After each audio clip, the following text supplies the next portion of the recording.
I'm Nathy Montella. I am your language expert, and I'm back today to talk to you a little bit about some of the advantages to working with a professional teacher.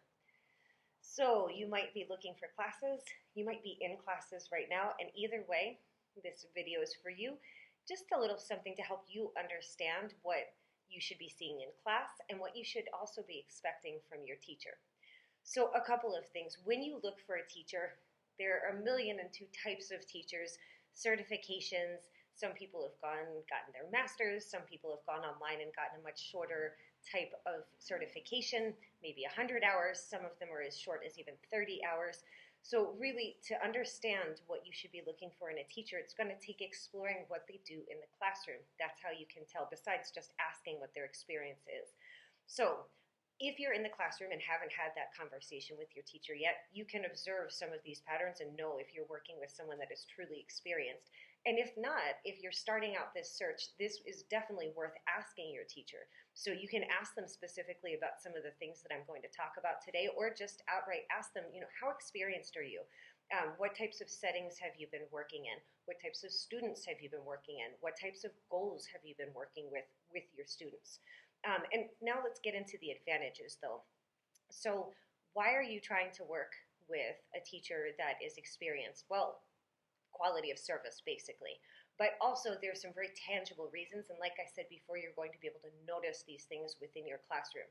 The first thing is the level of activities that an actual professional, experienced, trained, and studied teacher who goes to ongoing workshops, they're going to be able to offer you something a little bit different than a less experienced teacher. So that's going to mean that they're going to stray more from the book in a good way. They're going to take maybe the same concept that you would have seen in your text, but they're making it more interesting, they're making it more applicable to your life, and they're giving you more real-world circumstances and practices so that you can actually use it in the classroom and then feel comfortable enough to actually engage with the language outside of the classroom. They're able to handle your needs more differently, frankly. If you've been studying education, if you are a trained educator, you've had a total variety of people come through your door, and you're able to then very quickly establish first the rapport and that connection, make people feel comfortable so that they're able to open up to you. You're very quickly able to establish what are the areas that you need to focus on, those weaknesses, but not really weaknesses, just things we're going to really focus on, like I said, in the class and give our attention to. And then the last thing is a certified teacher is able to differentiate for those things. So if you've never heard that term, you're not an educator, that's okay. So differentiate means you're working on maybe different levels for different people. If you have a class of 5, 10, 20 people, not everyone is learning at the same rate. And so there should be supports for different people. And it also should include for different topics and concepts that you cover. So maybe Julia is having a hard time this week and I'm giving her extra support, but next week I notice that it's Franco that's having a hard time, and so I'm supporting him, and I'm really constantly checking to see how my students are doing and how I can better support them. That should be an integral and essential, honestly, part of the class. Now, I've talked about this part in a previous video. Actually, yesterday I dropped that video, and that was about feedback. So you can take a look at some of the more specific parts, and really we can make a couple of videos just based on what you should be expecting from an experienced teacher in terms of feedback. But an experienced teacher will be able to give you feedback in a way that you can understand it, in a way that's ongoing, in a way that you can do something about it.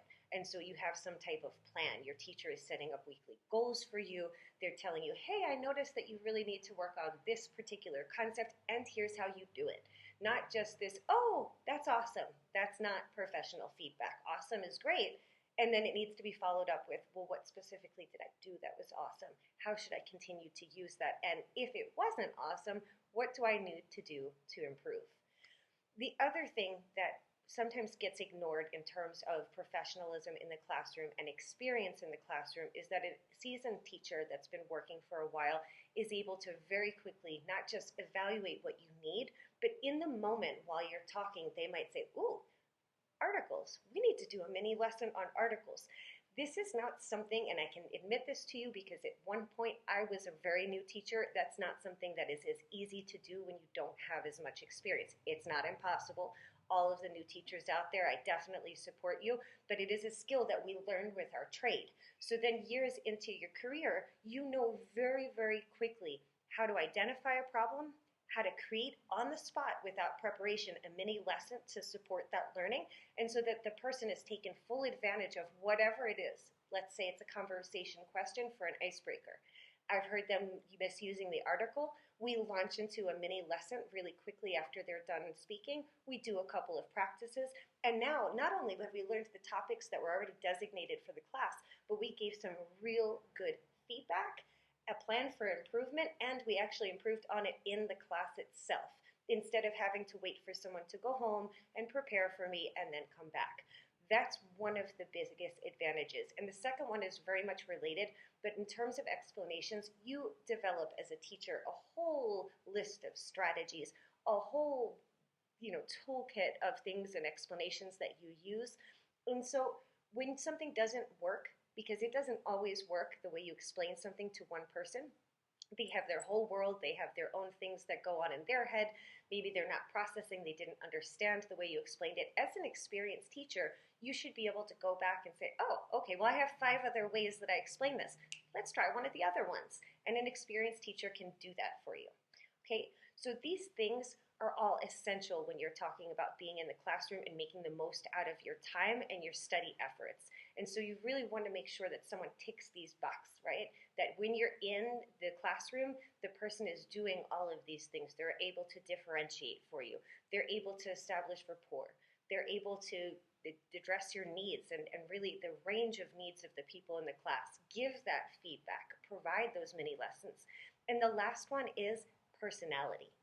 And this might sound odd, but we all have our personalities in our mother tongue, our native language. When you're learning a second, third language, what have you, it gets harder, right, to translate your personality into that target language. You want someone that understands that is going to understand the different contexts that you'll be using languages, that gets to know you and gets to know how you speak, maybe, hopefully, even in your mother tongue, but if not, is starting to focus on what your personality is and the type of concepts that you express and how you express them.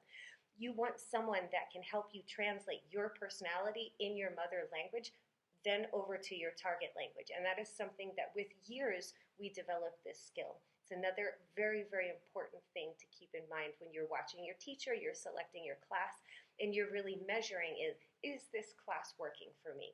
These items should all be present. And this is why it's really important to make sure that you do work with someone that's experienced and that is really familiar with the best, making the best out of your practice and really making the most out of your time and your efforts, like I said before. Thank you so much. Stay tuned for our next video and keep practicing. Thank you.